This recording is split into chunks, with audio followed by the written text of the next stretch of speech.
এই রাষ্ট্রকে পুনর্গঠনের একটা দীর্ঘমেয়াদী কাজ, যেটাতে আমাদের সবাইকে ঐক্যবদ্ধ থাকতে হবে, একসাথ হতে হবে। আমি শুধু বলি যে জুলাই অভ্যুত্থানের শিক্ষা যেটা, সেটা হলো যে ছাত্রীদেরকে ছাড়া বা নারীদেরকে ছাড়া এই আমাদের আন্দোলন সফল হতো না।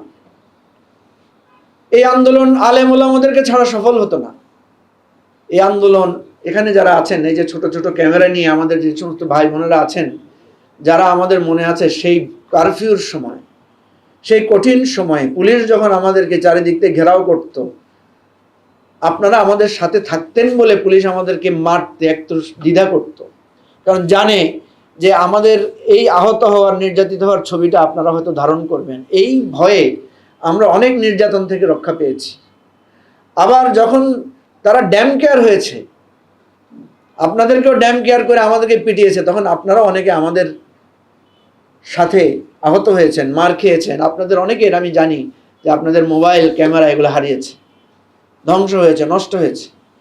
সেজন্য আজকে যেভাবে আমরা আলেম ওলামাদেরকে নিয়ে একটা মানে এই যে ধন্যবাদ জ্ঞাপন বা কৃতজ্ঞতা প্রকাশের অনুষ্ঠান করেছি, একটা প্রতীকী, ঠিক আমরা আমাদের এই সাংবাদিক বন্ধুদের, বিশেষ করে যারা মানে সোশ্যাল মিডিয়া অ্যাক্টিভিটিজের সাথে বেশি জড়িত, বেশি কাজ করেছেন, কষ্ট করেছেন, দৌড়াদৌড়ি করেছেন, রোদ বৃষ্টি মাথায় নিয়ে আমাদের ডাকে সাড়া দিয়েছেন, তাদেরকে নিয়েও আমরা একদিন অনুষ্ঠান করব এবং সেদিন আমরা আপনাদের কথা শুনবো, আপনাদের সেই দিনগুলো শুনবো, কিভাবে কষ্ট করে দিনের পর দিন আপনারা এই ঝুঁকি নিয়ে কাজটা করেছেন।